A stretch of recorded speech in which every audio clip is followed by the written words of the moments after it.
As the wind erodes and the water corrodes, altering everything we think we know, but we don't. It's all temporary, and it used to, but now the thought doesn't scare me or keep my feet from following one after another until I slumber. Then my mind on my feet wander and dream of people and places I'll never see again. I've mended as much mental anguish as I can, and now I try to use this language to take these thoughts from my head to my pen. Cause though I don't speak of my dead friends or the circumstances, often the blow never softens or yields.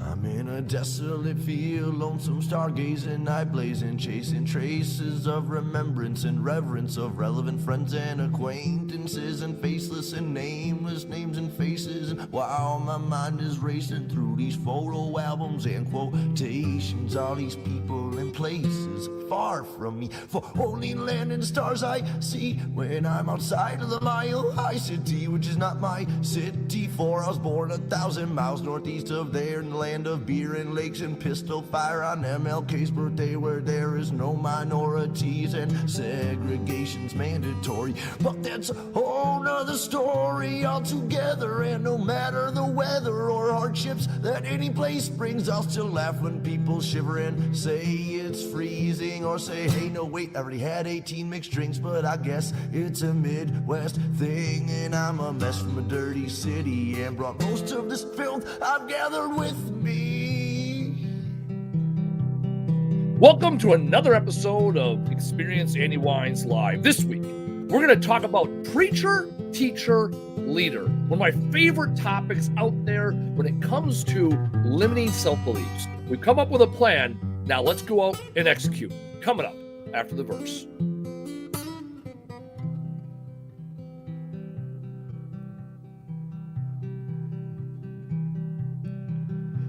My work labors on as lovers sleep in each other's arms, remaining calm and collect. I begin my self-reflection process of redemption. Honestly, I don't know where this road leads, or if I'm even going. Could be rowing upstream, or worse, chasing my dreams to the peak, to finally be somebody doing something with what I have, rather than saying again and again that I can't and I won't anymore from this day forward. Cause Lord knows the past is set in stone, the present is yours to mold and to use for future uses. I know I'm a nuisance, I'm told, cause I'm neither young nor giant nor gnome. I don't sleep on these streets usually, though I've made thrones of my own. I don't sit well with idle hands, though don't know what to do when I'm home all alone. I'm a menace thrown from society, and as it lies to me, I'll smile silently as others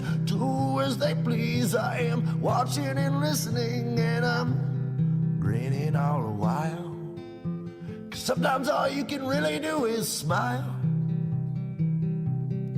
So as the work labors on, I'll keep on singing my songs, and this day's never done. We just keep on spinning around that sun, and well, through all these miles and trials, all I've learned to do is smile. Is to smile.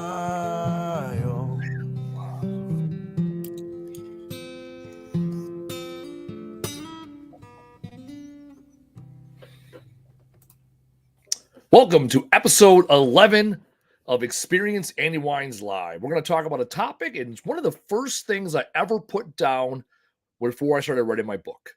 And it is the idea of a preacher, a teacher, and a leader. So as I started writing my book, the first book I started writing was called Hustle, Struggle, Grind, the 13 Lessons of Life. And in my life, I look at the world around me and I break it down to threes. Everything to me is a three, right? When it comes to sales and people's interactions, for example, I always think of sometimes, always, never. There are the people that will always buy from you, always follow you, always listen to you. There are the people that will sometimes buy from you and listen to you. And there are people that will never, ever understand you or get you. And that's all right. And what I've realized in that lesson, for example, is a lot of people out there want to go after the never people, and they don't spend enough time on the always people, and certainly don't even know who the sometimes people are. So that's an example that I picked up through life, and it's a generally understood example. And then for me, I've taken other ideals and ideas and I've broke it into three. Everything in my life revolves around three. And then there's all this science behind understanding the power of three. Our whole system is based on the power of tens, right? And the Romans were based on, or not the Romans, who was it? Based on 12s. It was the Romans. And they're another society, Babylon's maybe, based on 30, on 12 and 360. That's why we have 360 degrees and 90 degrees and 180s and 45s, right? It's based on the number. Everything in my life is based on three. I did a speech years ago, and it was 90 ideas in 90 minutes, 9 speakers, 10 ideas. And in that speech, I said 10 is a big number. It takes both hands. And so instead, I found 3 ideas with 3 words each, and then I added the last word. And that word was do, which is the most important word of all of them. So shout out to See You Scrapping. Yes, DT. FT, do the fucking thing, because even after we have all these great, amazing, beautiful words, hard work is typically the answer. So let's get into teacher, preacher, leader. I keep reversing the order. I really want to go preacher, teacher, leader to explain things in a systematic way.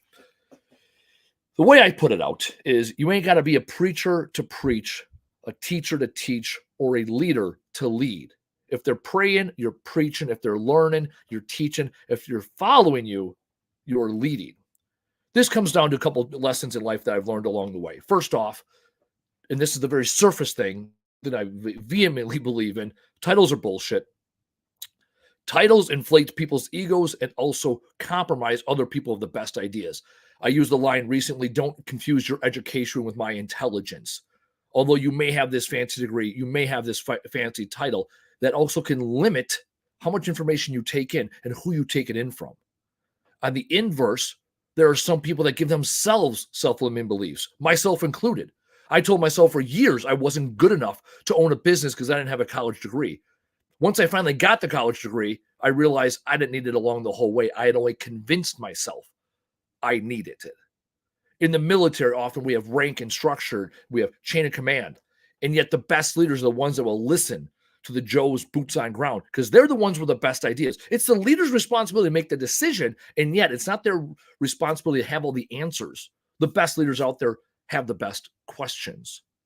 And then when it comes to teaching, we can learn from everywhere and anybody around us.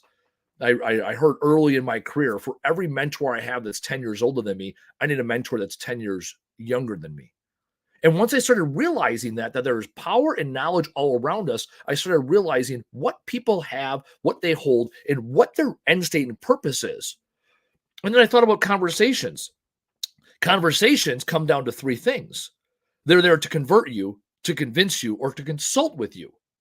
And so then I take the 3 C's compared to teacher, preacher, leader, teacher, keeping them in line here, right? And I think, where's the similarities in here? And then how does language affect that? I think about preachers, for example, right? Evangelical. What they are ultimately wanting to do is convert you and change your values and beliefs. And a preacher is a great one, right? They're religious in nature, and certainly there's some good.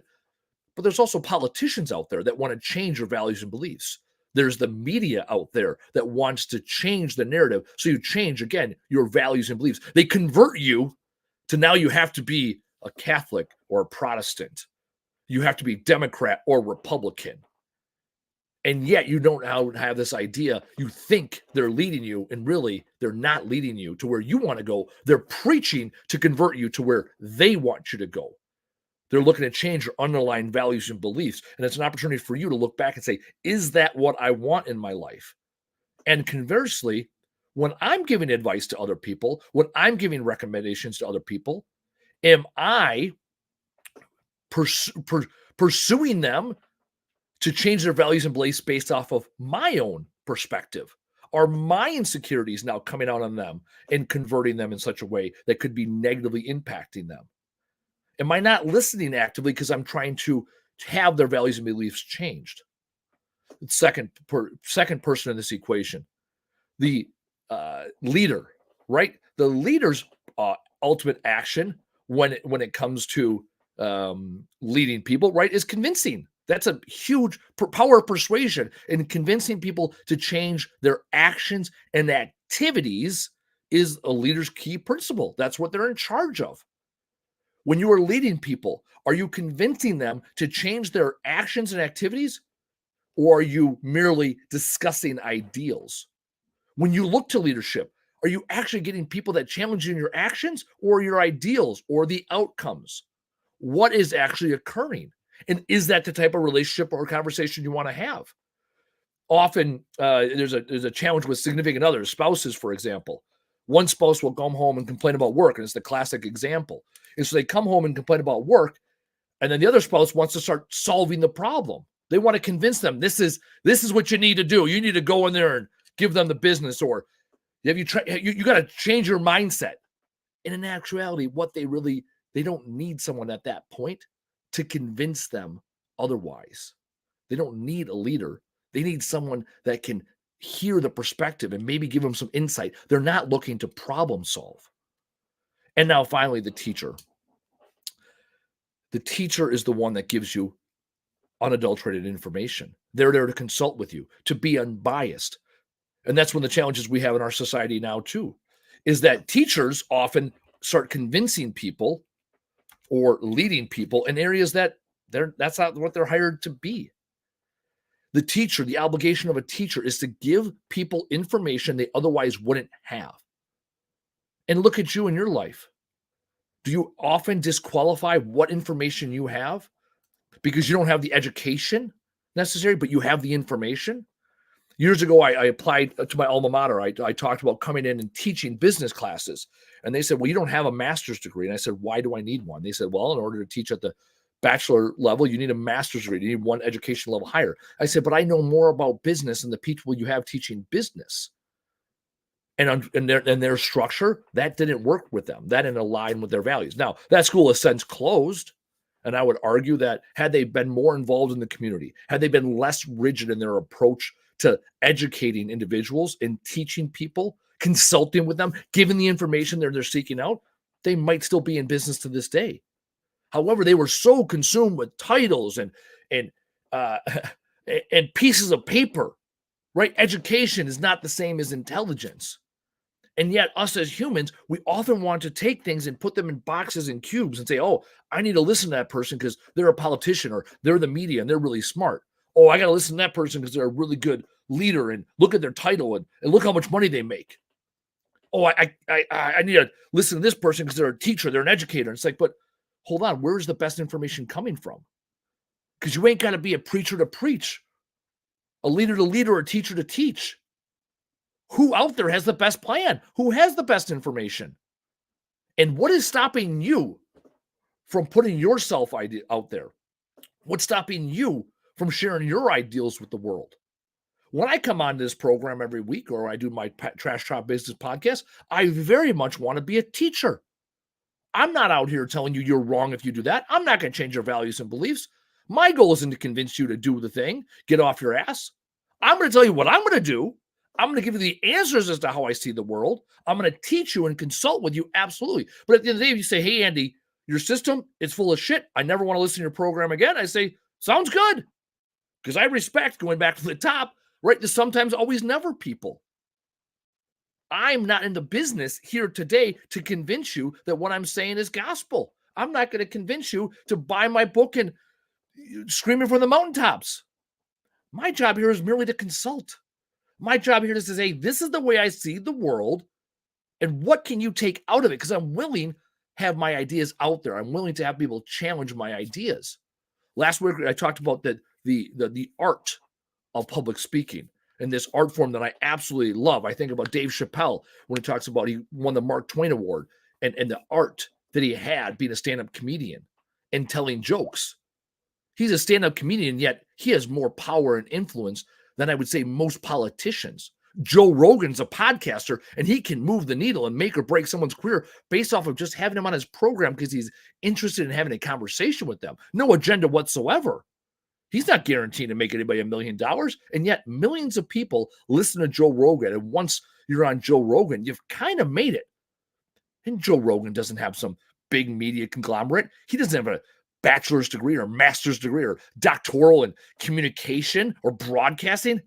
He's a guy that had a podcast. He just started talking to his buddies. And then people gravitated towards him. He saw an opportunity. Let's have a conversation. Let's learn something together. And if people happen to learn something and change their life, well, good on them. He had no agenda. In a world full of agendas, in a world that is polarized, here you have a guy who's a stand-up comedian who is inquisitive.